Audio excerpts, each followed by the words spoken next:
Hello students, my name is Mayank Trivedi और आपका एक बार फिर से स्वागत है फिजिक्स की दुकान में। तो जैसा कि आप सब लोग जानते हैं, हम लोग अपनी इलेक्ट्रोस्टैटिक्स की सीरीज में चल रहे थे। कॉन्सेप्ट यू मस्ट रिवाइज की सीरीज में आगे बढ़ रहे थे। उसमें मैं आपको 2 वीडियो प्रोवाइड कर चुका था। आज मैं तीसरा वीडियो प्रोवाइड करने जा रहा हूँ। जो मैंने 2 वीडियो डाले हैं उसमें आप लोगों ने काफ़ी ज़्यादा प्यार दिया है, काफ़ी ज़्यादा कमेंट्स किए हैं। कुछ अच्छे कमेंट आए हैं और कुछ बुरे कमेंट आए हैं। ठीक है, तो कुछ कमेंट ऐसे भी आए हैं जिसमें साफ साफ उनकी नफरत दिख रही है मेरे लिए, लेकिन कोई बात नहीं। बस उनके लिए मैं एक लाइन बोलना चाहूंगा। लाइन ये है कि जलने वाले जलते रहो, जलना तुम्हारा काम है। जलने वाले जलते रहो, जलना तुम्हारा काम है। हम भी तुम्हें बुझने नहीं देंगे क्योंकि ये मेरा काम है। ठीक है, चलो अब हम लोग अपने वीडियो में आगे बढ़ लेते हैं। तो जैसा कि हम लोगों ने लास्ट टाइम जो इलेक्ट्रोस्टैटिक में डिस्कस किया था, अंडरस्टैंडिंग द टेस्ट चार्जेस, ठीक है। अब उसके बाद हम लोग अगले कॉन्सेप्ट की तरफ चलते हैं जिसका नाम है इलेक्ट्रिक फ्लक्स। इलेक्ट्रिक फ्लक्स, ये इलेक्ट्रिक फ्लक्स क्या होता है? ठीक है, इससे कई बार बोर्ड्स में तो क्वेश्चन आते ही आते हैं क्योंकि ये कॉन्सेप्ट जो है फेवरेट है बोर्ड वालों का। ठीक है, तो इसलिए इस इलेक्ट्रिक फ्लक्स को भी हमको रिवाइज करना बहुत जरूरी है। अब इलेक्ट्रिक फ्लक्स होता क्या है? मान लीजिए हमारे पास इलेक्ट्रिक फील्ड लाइंस हैं, ये हैं इलेक्ट्रिक फील्ड लाइंस। ठीक है, ये इलेक्ट्रिक फील्ड लाइंस हैं। ठीक है, अब हमारे पास कोई एक सरफेस है, ये एक हमारे पास सरफेस है। अब मान लो ये हमारे पास 4 इलेक्ट्रिक फील्ड लाइंस है और ये 4 इलेक्ट्रिक फील्ड लाइंस सरफेस से पास हो रही है। ठीक है, तो अब इसके लिए हम लोग फ्लक्स को कैसे डिफाइन करेंगे? तो फ्लक्स को ऐसे डिफाइन करते हैं कि जो फ्लक्स होता है, इलेक्ट्रिक फ्लक्स होता है, वो ये होता है कि कितनी number of electric field lines किसी भी सरफेस से नॉर्मली पास हो रही हैं, वो उसके फ्लक्स को डिफाइन करता है। मान लेते हैं कि ये चारों लाइन सरफेस के नॉर्मली पास हो रही थी, मतलब इसके परपेंडिकुलर पास हो रही थी। ठीक है, तो इसका फ्लक्स कितना हो जाएगा? 4। ठीक है, इसका फ्लक्स कितना हो जाएगा? 4। अब कई बार हम लोग को ये तो दिया नहीं होता है कि कितनी इलेक्ट्रिक फील्ड लाइन, दिख तो रही नहीं होती इलेक्ट्रिक फील्ड लाइन हमको, तब कैसे हम लोग इलेक्ट्रिक फ्लक्स को डिफाइन करेंगे?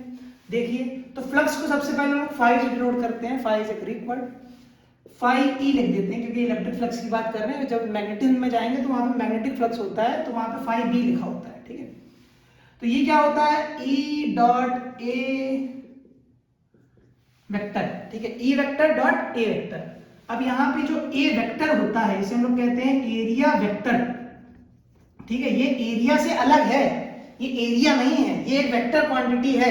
ठीक है, यहाँ पे जैसे हमारे पास क्या है कि जैसे एक मान लो प्लेट है, इसका एरिया ए है, तो एरिया वेक्टर कैसे बनाओगे? एरिया वेक्टर क्या होगा? एक ऐसा वेक्टर जो इसके एरिया के परपेंडिकुलर हो, उसे हम लोग कहते हैं एरिया वेक्टर।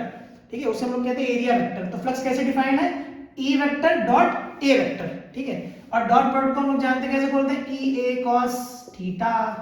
ठीक है, जहां पे थीटा क्या है? क्या एरिया और इलेक्ट्रिक फील्ड के बीच का एंगल है? नहीं, ये जो थीटा होता है वो एरिया और इलेक्ट्रिक फ्लक्स के बीच का, इलेक्ट्रिक फील्ड के बीच का एंगल नहीं है, ये एरिया वेक्टर और इलेक्ट्रिक फील्ड के बीच का एंगल है।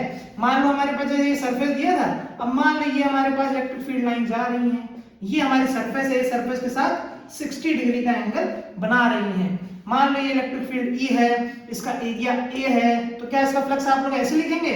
Phi is equal to E A cos 60। तो ये गलत हो जाएगा। क्यों गलत हो जाएगा? क्योंकि हमको एंगल किसके साथ लेना है? एरिया वेक्टर और इलेक्ट्रिक फील्ड के साथ एंगल लेना है, ना कि हमको एरिया और इलेक्ट्रिक फील्ड के बीच का एंगल लेना है। तो हम लोग कैसे लेंगे? सबसे पहले इसका एरिया वेक्टर बनाएंगे, ये हमने बनाया एरिया वेक्टर। ठीक है, और इनके एरिया वेक्टर और इलेक्ट्रिक फील्ड के एंगल, बीच में एंगल कौन सा बन रहा है? ये वाला। अब देखो, ये पूरा 90 होता है क्योंकि एरिया वेक्टर क्या होता है? सरफेस के परपेंडिकुलर होता है। ये पूरा 90 हो गया, ये 60, तो बचा हुआ कितना हो गया? ये हो गया 30 डिग्री। तो फ्लक्स कैसे लिखोगे? फाई बराबर ई ए कॉस 30। ठीक है, this is the correct expression for electric flux. ठीक है, चलिए थोड़ा सा और आगे बढ़ लेते हैं। तो अब हम लोग चलते हैं अपने नए कॉन्सेप्ट की तरफ जिसका नाम है गॉस थ्योरम। गॉस थ्योरम के बारे में आप जानते होंगे पहले से, मैं इसको क्विक रिवाइज करा देता हूं।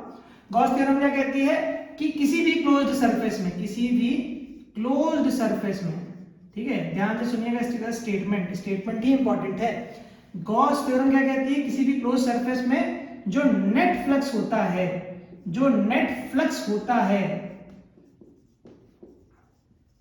वो क्या होता है, वो होता है 1/ε0 टाइम्स चार्ज, ठीक है, 1/ε0 टाइम्स चार्ज के होता है, ठीक है। और लेकिन ये जो चार्ज होता है वो कौन वाला चार्ज होता है, इनसाइड वाला चार्ज होता है, आउटसाइड वाले चार्ज को हम लोग काउंट नहीं करते हैं। तो क्या यहाँ कहा गॉस थ्योरम ने कि किसी भी क्लोज सरफेस में जो उसका नेट फ्लक्स होता है वो 1/ε0 टाइम्स चार्ज इनसाइड होता है, ठीक है। जैसे हमारे पास कोई सरफेस है, यहाँ पे चार्ज है Q1, यहाँ चार्ज है Q2, यहाँ चार्ज है Q3, यहाँ चार्ज है Q4, यहाँ चार्ज है Q5, ठीक है, यहाँ पे इतने सारे चार्ज हैं, ठीक है। अब तुमसे पूछे बताओ what is the net flux, तो नेट फ्लक्स क्या कहोगे, phi E is equal to हो जाएगा Q1 plus Q2 plus Q3 plus Q4 plus Q5। कैसे लिखेंगे, नहीं, ये Q4 और Q5 नहीं इंक्लूड होगा, क्योंकि क्या कहा कि जो चार्ज होता है वो इनसाइड वाला होता है, डिवाइड बाय क्या करोगे, एप्सिलॉन नॉट, ठीक है। तो Q1 plus Q2 plus Q3 upon epsilon naught, this is the correct answer for flux according to the Gauss theorem. अब गॉस थ्योरम ये जो है इसकी एप्लीकेशन बहुत ज्यादा इंपॉर्टेंट है, इसको अलग अलग बॉडीज के इलेक्ट्रिक फील्ड निकालने के लिए हम लोग इस्तेमाल करते हैं, ठीक है। अब हम लोग आगे देख लेते हैं इसकी एप्लीकेशन। तो अब हम लोग अपनी अगले कॉन्सेप्ट की तरफ चलते हैं। यहाँ पे है एप्लीकेशन ऑफ गॉस थ्योरम। तो इसकी जो पहली एप्लीकेशन है वो है electric field due to uniform charge rod, ठीक है। एक चार्ज रॉड है, उसकी वजह से इलेक्ट्रिक फील्ड कितनी होगी, गॉस थ्योरम की हेल्प से हम लोग निकालते हैं, ठीक है। मैं इसमें यहाँ पे डायरेक्ट एक्सप्रेशन लिखूंगा क्योंकि आपको प्रूविंग की जरूरत नहीं है, क्योंकि ये एक रिवीजन वीडियो, ठीक है। तो सबसे पहली बात, यहाँ पे एक रॉड है और उसकी अगर एक्सिस पे पूछता है, जो कि एक्सिस कितनी दूरी पे है, r डिस्टेंस पे है एक पॉइंट P, ठीक है, इसके एंड से r डिस्टेंस पे है। अब आपसे ये पूछ रहा है कि बताओ इसके लिए इलेक्ट्रिक फील्ड का फॉर्मूला क्या होगा। तो इसके लिए इलेक्ट्रिक फील्ड का फॉर्मूला होता है KQ/R, ब्रैकेट के अंदर 1/r minus 1/r plus l, ठीक है। ये हमारे पास इसका फॉर्मूला होता है, सॉरी यहाँ पे KQ/L डिवाइड KQ/L ब्रैकेट में 1/r minus 1/r plus l, ठीक है। वैसे ही यहाँ पे एक रॉड है, ठीक है, इसके परपेंडिकुलर बाइसेक्टर पे एक पॉइंट रखा है यहाँ P।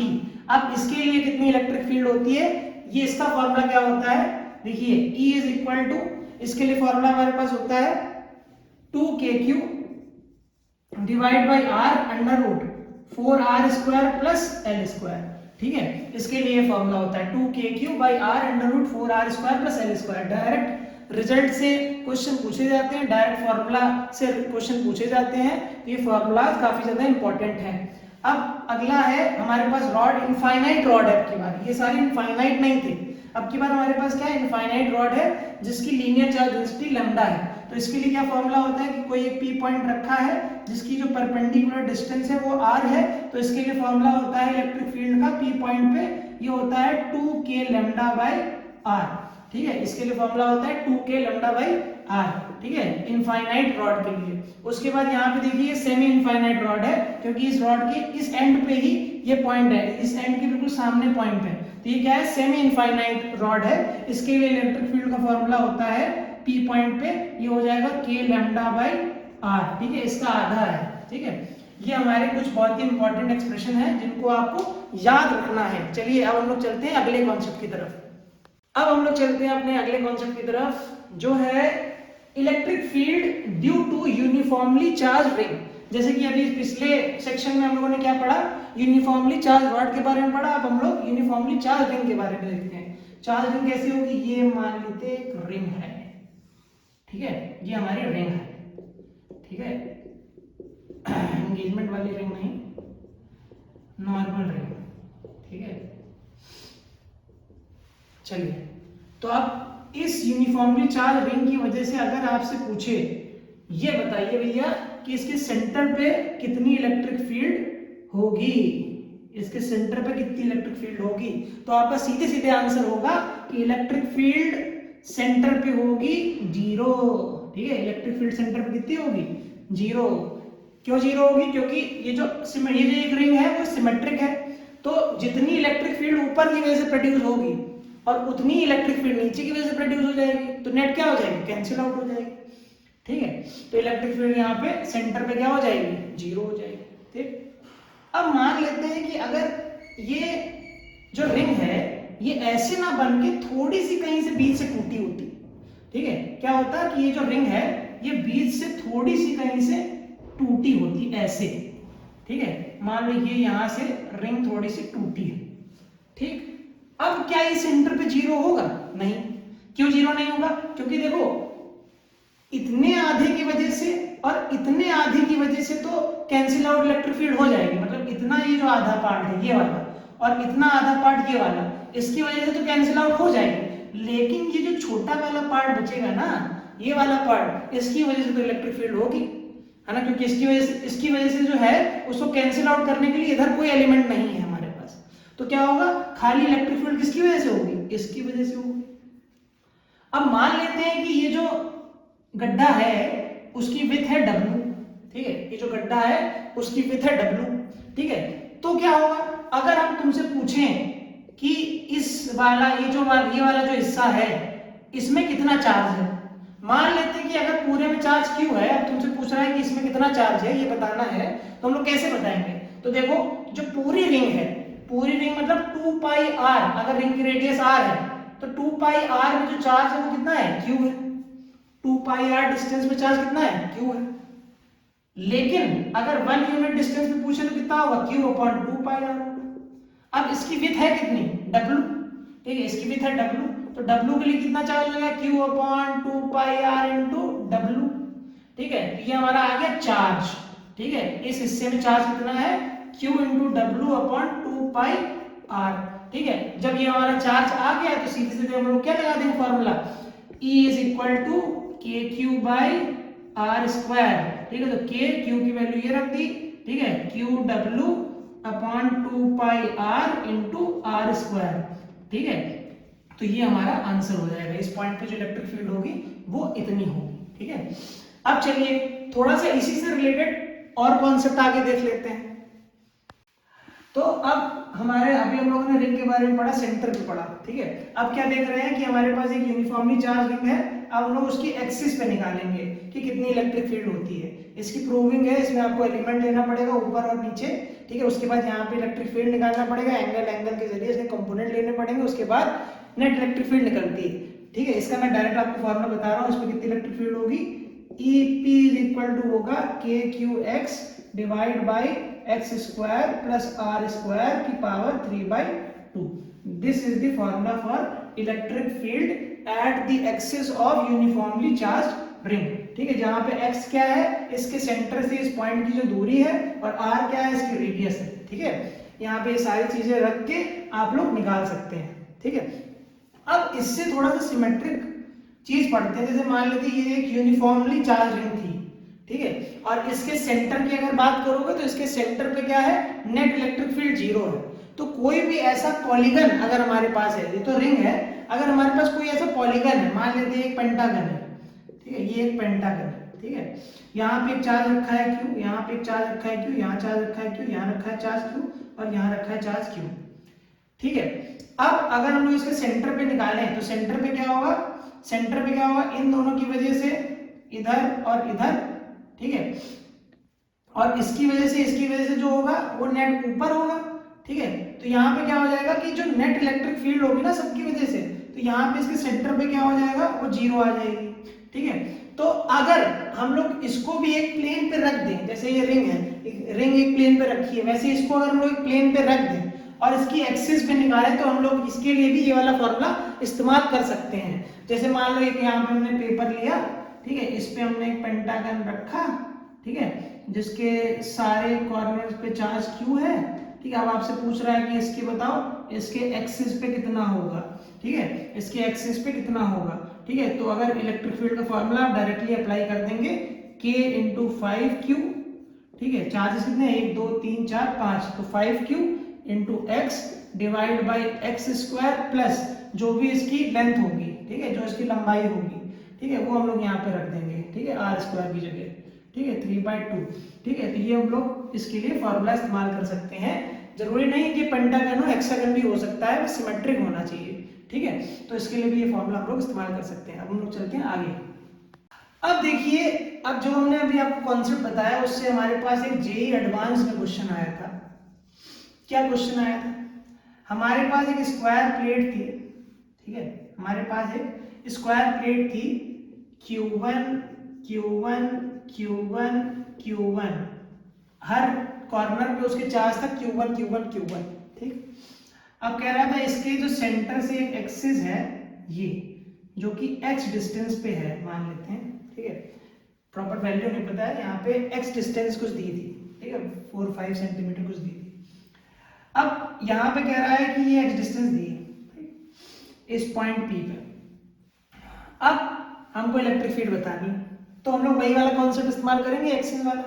तो यहाँ पे देखो क्या लगेगा, इलेक्ट्रिक फील्ड का फॉर्मूला लगेगा K, और चार्ज कितना हो जाएगा 4Q1, ठीक है, into x divide by x square plus r square की पावर 3/2।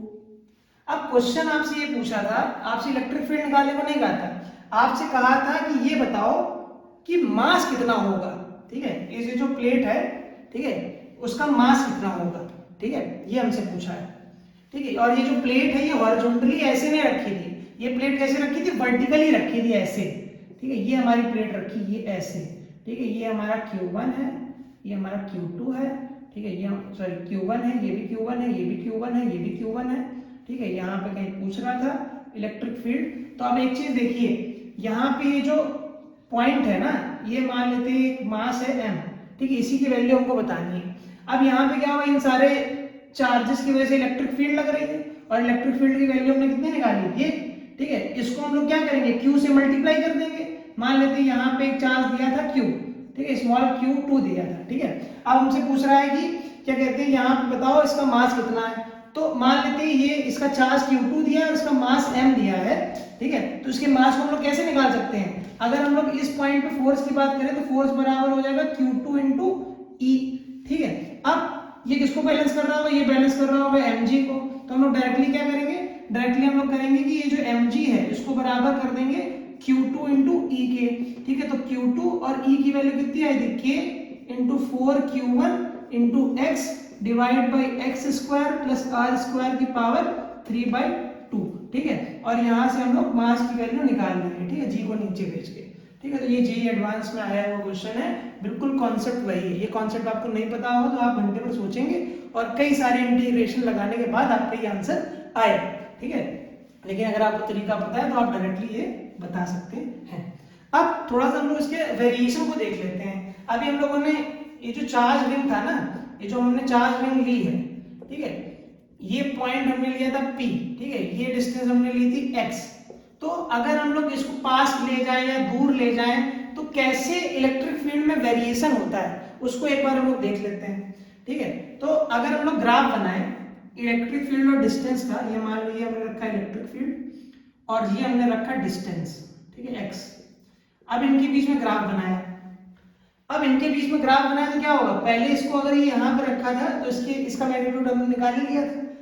मान लेते हैं इसको पास ले जाएंगे, ये डिस्टेंस कम होगी, ये डिस्टेंस कम होगी तो इलेक्ट्रिक फील्ड बढ़ेगी बढ़ेगी बढ़ेगी बढ़ेगी बढ़ेगी बढ़ेगी कि घटेगी, एक चीज बताइए, क्योंकि यहाँ पे क्या है, यहाँ पे पॉजिटिव चार्ज रिंग है, ठीक है, पॉजिटिव चार्ज रिंग है और यहाँ पे हम लोग को टेस्ट करनी थी। जैसे जैसे हम लोग पास आएंगे, क्योंकि सेंटर में तो जीरो हो रही है ना, सेंटर में क्या हो रही है, जीरो हो रही है, तो पहले क्या होगा, पहले तो बढ़ेगी डिस्टेंस कम करने की वजह से, उसके बाद क्या होगा, धीमे धीमे क्या हो जाएगी, घटेगी घटेगी और फिर से जीरो हो जाएगी। ऐसे ही रिंग की इधर चलेगा, ठीक है, पहले बढ़ेगी बढ़ेगी बढ़ेगी फिर घटेगी घटेगी घटेगी, ऐसे होगा, ठीक है। तो यहाँ पे जो ग्राफ बनता है तो क्या होगा, एक पॉइंट ऐसा भी मिलेगा यहाँ पे कि वहां पे मैक्सिमम होगी, क्योंकि पहले क्या हो रहा है, पहले यहाँ पे ये क्या हो रही है, पहले बढ़ रही है बढ़ रही है बढ़ रही है, उसके बाद घट रही है घट रही है घट रही है। इसका मतलब एक पॉइंट ऐसा मिलेगा जहां पे इसकी वैल्यू मैक्सिमम आएगी। और जब हम लोग निकालते हैं इसको डिफरेंशिएट करके, कि मैक्सिमम कैसे निकालते हैं कि डी बाई जो dx है इसको क्या करके जीरो वगैरह करके हम लोग इसका मैक्सिमम वैल्यू निकाल लेते हैं, ठीक है। डी जो इलेक्ट्रिक फील्ड हमारी ये है ना, ये जो हमारी इलेक्ट्रिक फील्ड आई थी KQX upon x square plus r square की पावर 3/2, उसको डिफरेंशिएट करते हैं x के रिस्पेक्ट में और वहां से x की वैल्यू निकालते हैं r के टर्म्स में। तो यहाँ पे हम लोग देखते हैं x बराबर r/√2 पे ये जो वैल्यू आती है इलेक्ट्रिक फील्ड की वो आती है मैक्सिमम, ठीक है। तो इसका जो ग्राफ बनता है कुछ ऐसा बनता है, पहले जीरो था बढ़ा फिर इनफाइनाइट पे जीरो हो जाएगा, ठीक है, इनफाइनाइट पे आगे चलते तो जीरो हो जाएगा, फिर ऐसे ही यहाँ पे इधर ग्राफ चलता है, पहले बढ़ा फिर इनफाइनाइट पे जाके 0 हो जाएगा। ठीक है, तो ये मैक्सिमम वैल्यू किस पॉइंट पे मिलेगी, r/√2 पे। ऐसे ही यहाँ पे भी मिलेगी माइनस का r/√2 पे। ठीक है, ये इसका ग्राफ है, काफी ज्यादा इंपॉर्टेंट है, डायरेक्ट कई बार पूछा गया। चलिए अब हम लोग आगे बढ़ते हैं। अब हमारा जो अगला कॉन्सेप्ट है वो है electric field due to finite length wire. अब हमारे पास कोई एक वायर है, ये, ठीक है, ये एक वायर है जो एक फाइनाइट लेंथ का है। अब किसी पॉइंट P पे हमको इस वायर की वजह से इलेक्ट्रिक फील्ड बतानी है।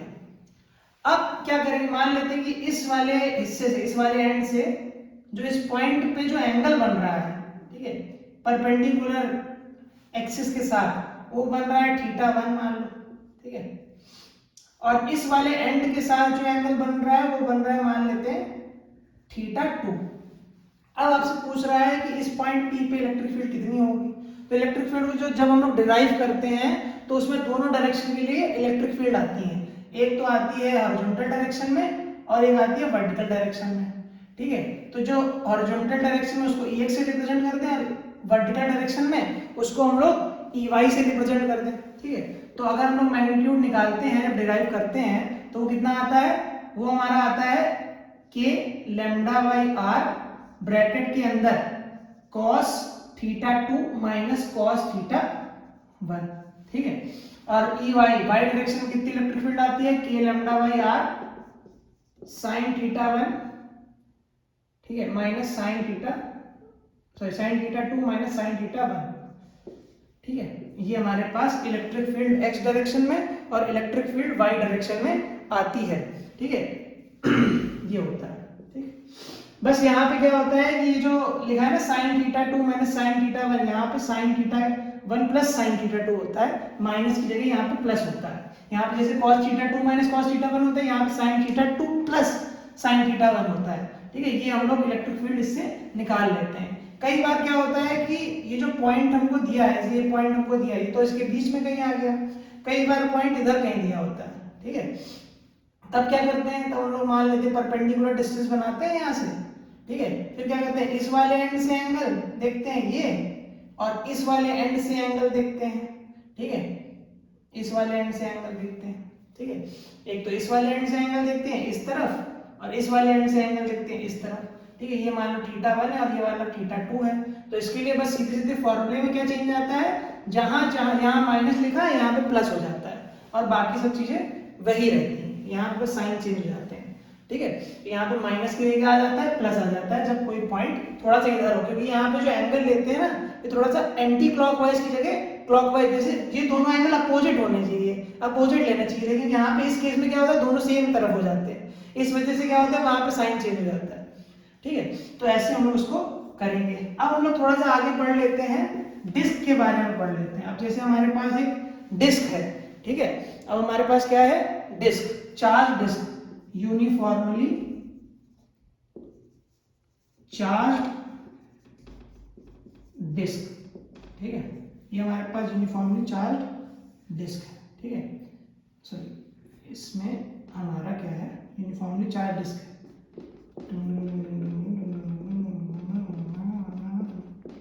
अब यहाँ पे क्या है, इसकी जो सरफेस चार्ज डेंसिटी दी है वो दी है सिग्मा।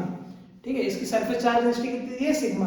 अब आपसे पूछे बताओ, इसकी वजह से किसी पॉइंट पे अगर हमको इलेक्ट्रिक फील्ड निकालनी है, इसकी वजह से अगर किसी पॉइंट पे हमको इलेक्ट्रिक फील्ड निकालनी है, तो वो इलेक्ट्रिक फील्ड की वैल्यू कितनी होगी, ये हमसे पूछ रहा है। ठीक है, तो इसकी इलेक्ट्रिक फील्ड की वैल्यू आती है sigma upon 2 epsilon naught 1 minus x upon under root x square plus r square. ठीक है, r क्या है, रेडियस ऑफ द डिस्क। ठीक है, r is the radius of the disc, और x क्या है, इसके सेंटर से दूरी। ठीक है, इस पॉइंट की। तो यूनिफॉर्मली चार्ज डिस्क के लिए हमारे पास ये एक्सप्रेशन होता है। अब एक चीज और आती है, अब जैसा कि अभी हम लोगों ने डिस्क के बारे में पढ़ा, ठीक है, अब डिस्क, ये जो डिस्क की साइज अभी तो इतनी छोटी सी थी, ठीक है, मतलब ज्यादा बड़ी नहीं थी।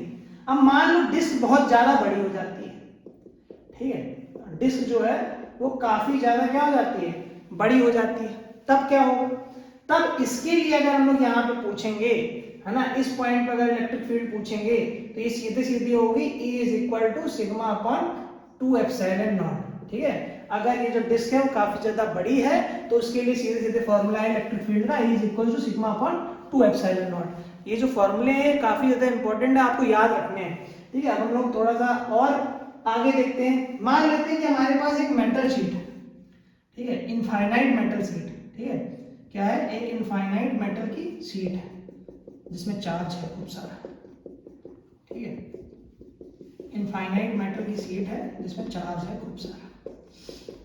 अब इस इनफाइनाइट मेटल की शीट की वजह से किसी पॉइंट पे पूछ रहा है हमसे इलेक्ट्रिक फील्ड, और यहाँ पे मान लेते हैं कि ये एक क्या है, मेटल शीट है, ये तो बता ही दिया हमने आपको। अब अगर इस पॉइंट पे पूछ रहा है तो क्या होगा।